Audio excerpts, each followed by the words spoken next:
Anong mensahe ang kailangang marinig ng mga Capricorn sa period na to? Pwedeng nangyayari na itong magiging reading o mangyayari pa lang. Kung hindi man para sa inyo itong magiging reading, di baka para sa someone na malapit sa inyo o kakilala nyo mismo. Baka may lumabas na gender mamaya. Gawin nyo na lang energy, masculine at feminine energy. Pwede rin naman na wag nyo nang pansinin ang gender. Hindi ko masasabi kung anong magiging reading, kung positive ba o negative. Depende sa kung anong mapipick up kong energy. Walang masama kung papanoorin ang sun, moon at rising sign. Kasi baka alin man sa mga yan ay mag-resonate na sa sitwasyon nyo. I-enter ko lang ang aking membership. Baka magustuhan nyo. How to join. Pakiclick lang ang join button dito sa YouTube para makita ang mga exclusive perks na ino-offer ko. Anyways, magsimula na tayo. So, ito yung bida natin sa kwento. I-describe ko. Kunin nyo lang yung description na sa tingin nyo ay fit sa sitwasyon nyo o sa kakilala nyo. So, base sa description, doon nyo malalaman kung para sa inyo ba yung reading sa person nyo o sa kakilala nyo. So, yung bida natin ay babae. Pwede rin namang lalaki kung introvert. Pero mag-focus tayo sa babaeng gender or energy. Kasi, parang hindi tayo malito. Pero again, ulitin ko, pwede rin to sa lalaking introvert. May partner siya, pero hindi siya kasal. Wala ring anak. So, ibig sabihin, may jowa siya. Okay? Yan yung description natin.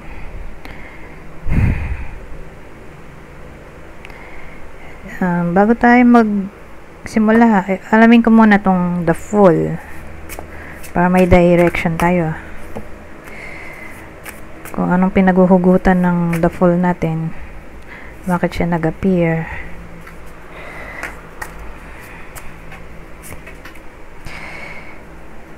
Ano tong isa? Ace of Swords.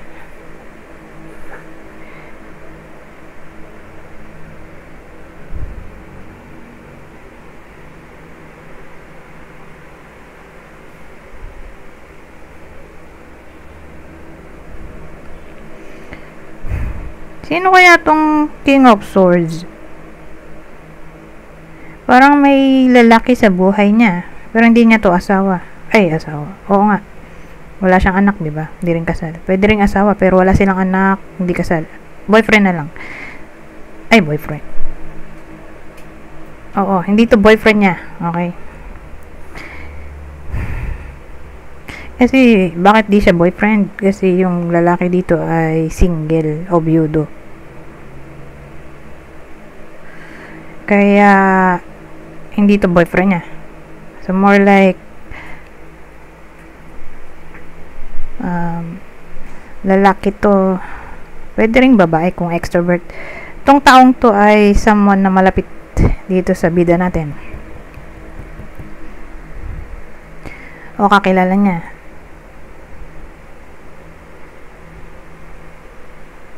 Anong kinalaman nun? Pwede rin pala ex-boyfriend to. I almost forgot. Pwede rin pala tong ex-boyfriend. Ex-girlfriend. Particular ex-boyfriend. Dito yung ex-boyfriend niya. Teka, mas maganda kung i-clarify natin. Kung sinong tao ba to? Diba?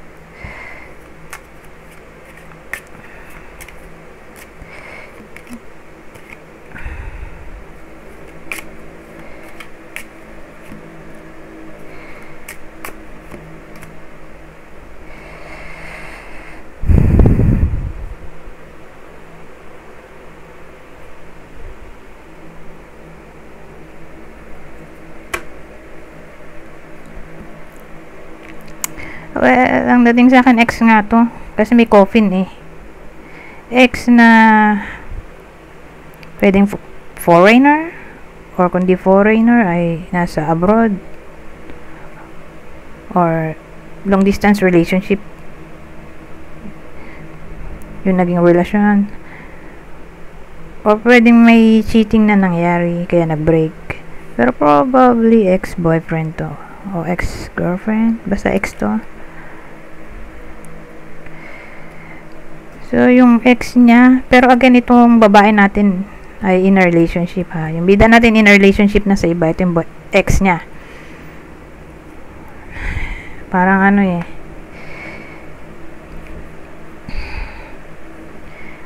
paiba-iba siya ng work, or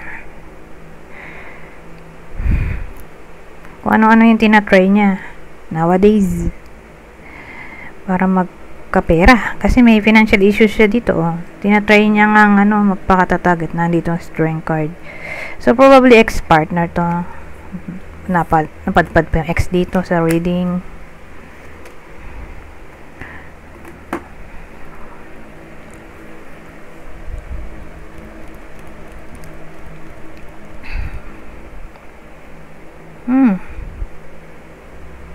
Bakit may Ace of Swords?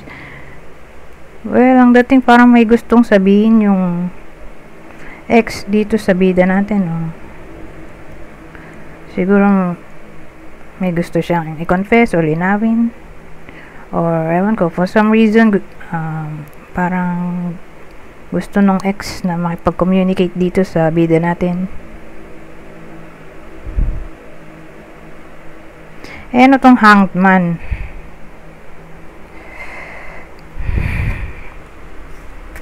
The Hanged Man. Dalawa na agad.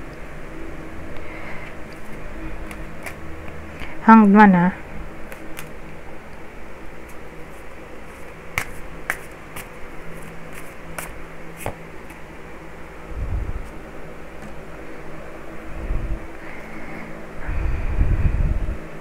Well, ang dating sa akin, di siya papansin ng babae.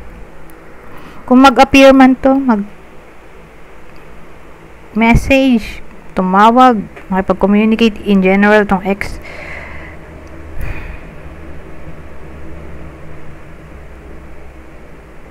regardless kung anong gusto niyang mangyari, kasi may cooperation dito, parang somehow gusto niyang maging in good terms sila nung bida natin.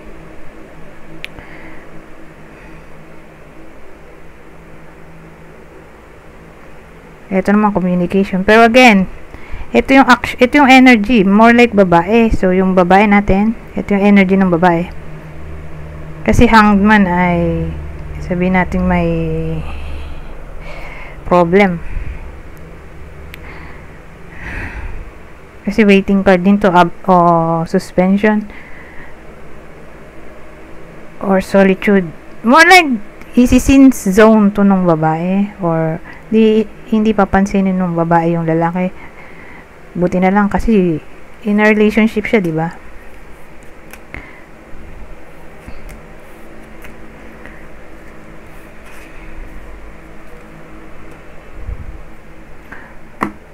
Anyways, ang bilis yung reading na yun, pero good thing na hindi na siya pansinin nung babae, kasi may boyfriend na siya eh. So ano bang sense? Maganda kung wag nang i-attach ulit ang sarili sa ex, baka magkalabuan pa sila nung current partner niya. Anyways, tama lang yung ginawa doon nung babae na hindi niya na pinansin. Sin zone na lang niya. Anyways, ito yung possible partner o person. Sabihin natin X. Ito yung X nung Capricorn sa reading na to. So, ang possible zodiac sign ng ex-partner ng Capricorn sa reading na to ay Libra, kapwa Capricorn, Aries. Ngayon, sabihin natin di para sa inyo tong reading, baka para sa someone na malapit sa inyo, kakilala o idol. Ito ang possible zodiac sign niya. Cancer, Aquarius, Leo. Ngayon, may isa pa tayong clue, pero mag-ayos lang ako ng deck ko. Wait, para mabilis ako matapos.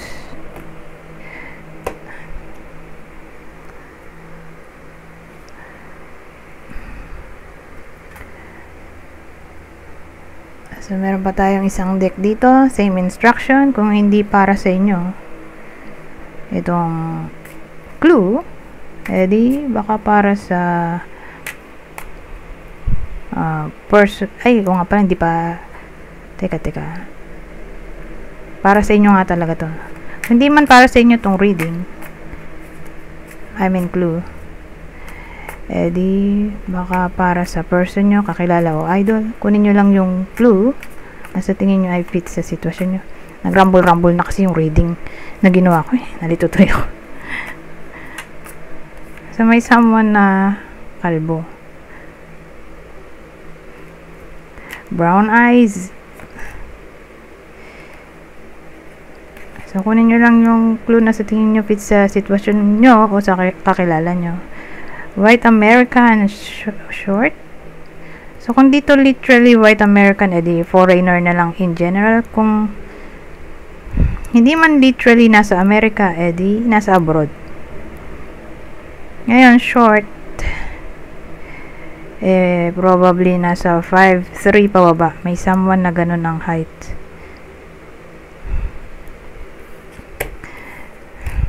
Kasi dun sa isang reading, saan ba yun? Sagittarius. Yung bida ay kakilala. So, yung pa rin tumatak sa isip ko. Anyways. Punta tayo dito sa susunod.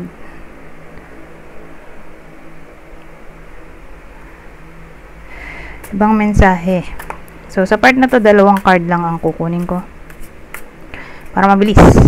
Para makarami tayo ng information.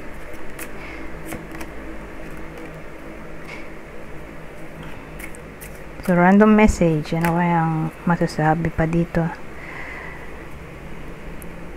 Na hindi nasabi dun sa kaninang reading. Ito maganda, pleasure, Taurus. So, mukhang may mandilibre sa iba sa inyo. Probably Taurus. Or baka kayo yung mandilibre sa Taurus kasi pwede ring vice versa ang energy. Ano, kakain ng masasarap, oh. Mandilibre, magpapakain. O mamimigay ng pera, who knows. Pleasure, anything na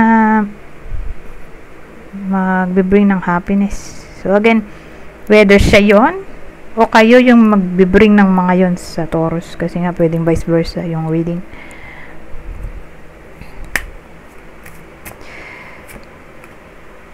The woman's wish. Baka ano to, may mga single na maaring mapaisip-isip tungkol sa kanilang future family, or baka tumama to sa mga magjowa. Okay? May jowa yung babae na para bang sa period na to mapapaisip-isip siya about what if tungkol sa buhay, family sa future, or who knows, baka ano na to, pregnancy, mag-wish siya ng pregnancy,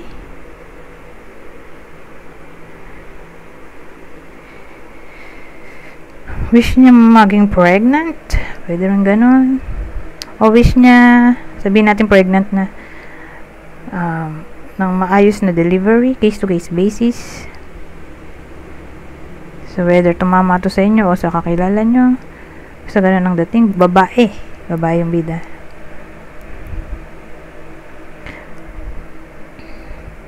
Pwede na ring, ano to, engagement o wedding na.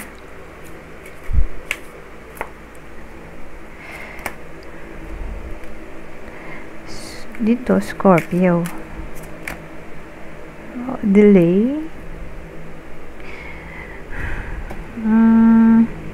Ewan ko, for some reason, sabihin natin may lalakarin ng iba sa inyo, pero may Scorpio na kakilala kayo na maaaring magpa-delay ng kung anumang asikasuhin nyo o plano. I-clarify nga natin tong part na to kasi medyo confusing. Ayun. So, Scorpio delay, lalaki. May lalaki dito. Oh. Eh, ano to? May Scorpio na lalaki na maaaring magpa-delay ng promotion ng iba sa inyo or success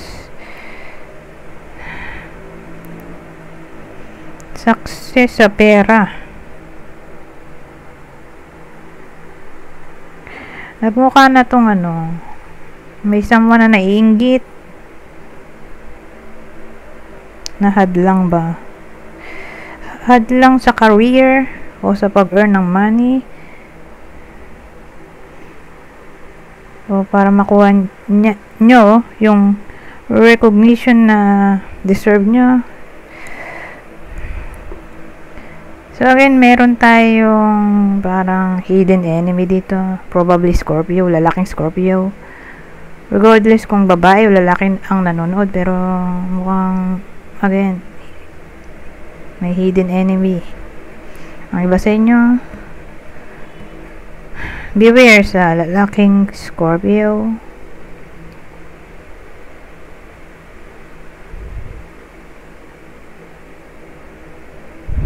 Parang ano eh, siya yung magiging balakid sa pag-angat nyo or hihilahin niya kayo pababa. So again, mukhang hidden enemy to sa pananaw ko.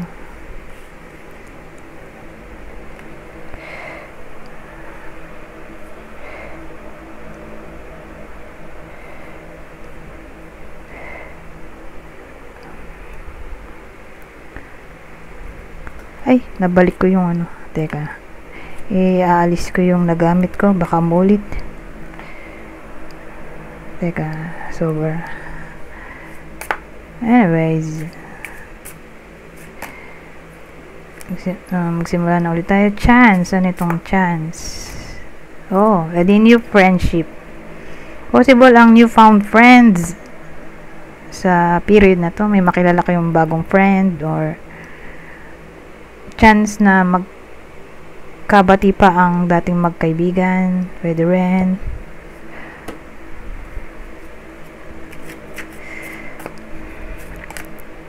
Richness. Wow, ito maganda. Pero sana maganda rin yung susunod. Ay, isa lang. Okay? Kasi tayo pwedeng magmarami. Richness, Pisces. Oh, ito maganda. May magbibigay ng pera sa inyo. Kanina, pleasure eh. Pwede rin dito gift. Gift, food, money. Pero ito overall, money, not money. Parang ganun din eh. Depende kung anong pleasure ang gusto nyo. Basta, manggagaling sa Taurus. Okay? Ito, yaman kasi richness eh. So, probably pera o anything na magagamit nyo para mag-earn ng money. Ayan. Parang ano to eh. Abundance. Ito, joy. So, ito, abundance. Manggagaling yan. Probably pera nga o business deal or product. Manggagaling dito sa Pisces. So, expect natin na may iba sa inyo na makakatanggap ng pera. O something na mamahalin siguro. Expensive gifts. Richness. O maraming food. Mas marami sa food dito. Ito nga, libre lang eh. Ito siguro, bigay na talaga. Isang bilao ng pagkain. Siguro, isang basket ng prutas. So, again, manggagaling yan dito sa Pisces.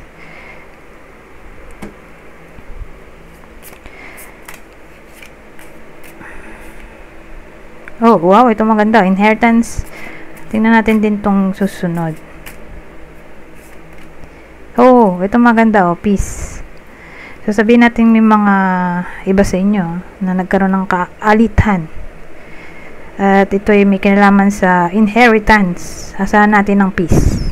Kasi, nangyayari talaga yan sa totoong buhay. May mga nagkakaaway dahil sa pamana.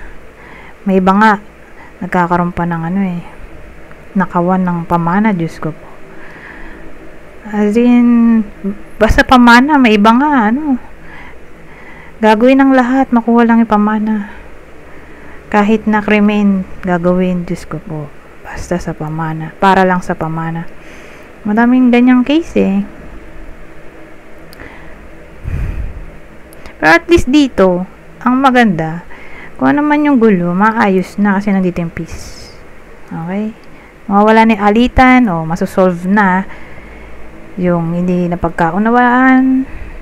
Basta may peace. Yun ang mahalaga. Peace.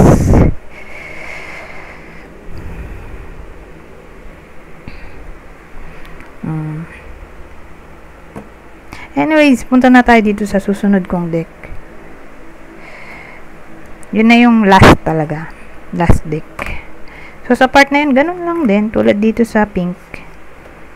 2 card lang din. Pero kung di ko maintindihan, saka natin clarify.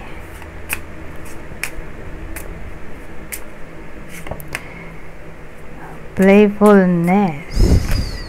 Innocence.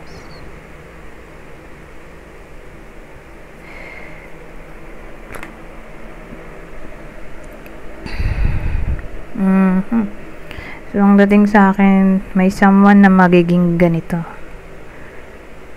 Playful, at the same time, innocent sa iba sa inyo.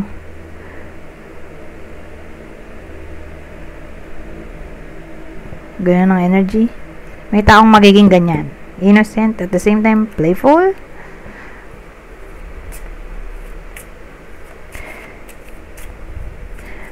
Probably anak to.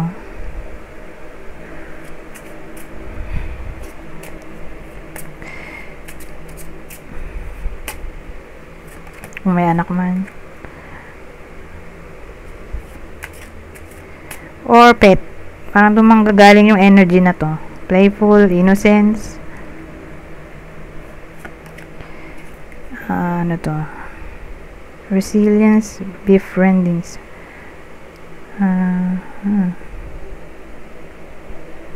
Ang dating sa period na to. And encourage. Ang self-love.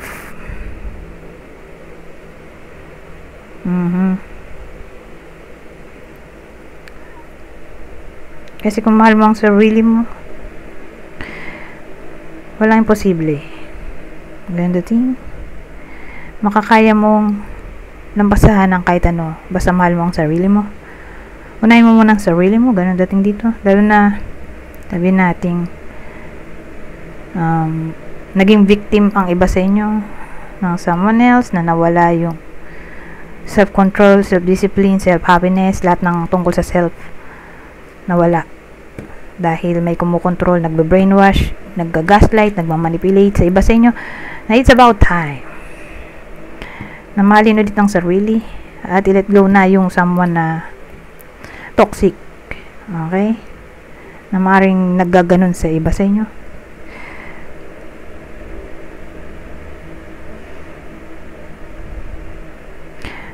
Kung baga, walang masama i-priority ang sarili.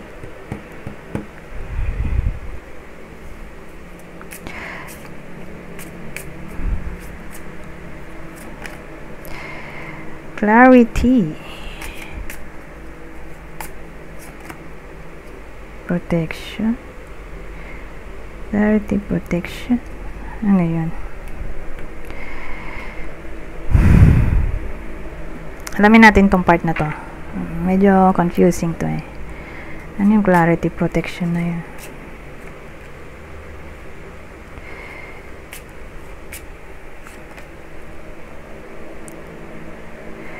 Clarity, protection. Oh.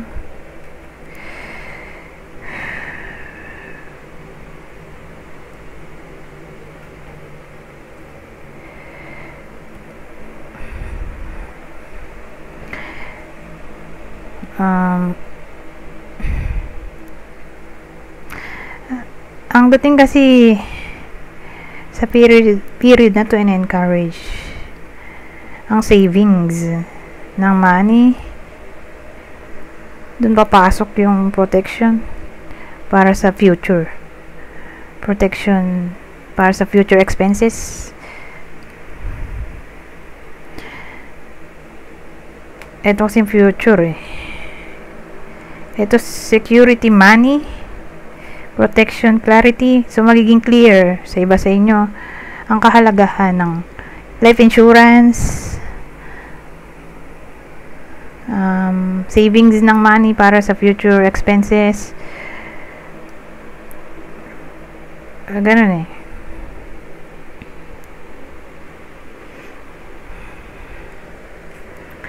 So yan ang magiging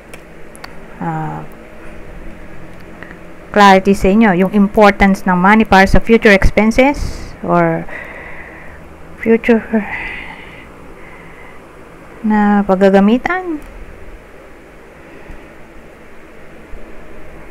Diba life insurance, lahat na ng babayarin sa future, like pag nagkasakit may nakatabi ng pera, pag na-aksidente may pera ulit, kapag na-deads may ataol na, pinaghandaan na yung libingan, yung mga ganun.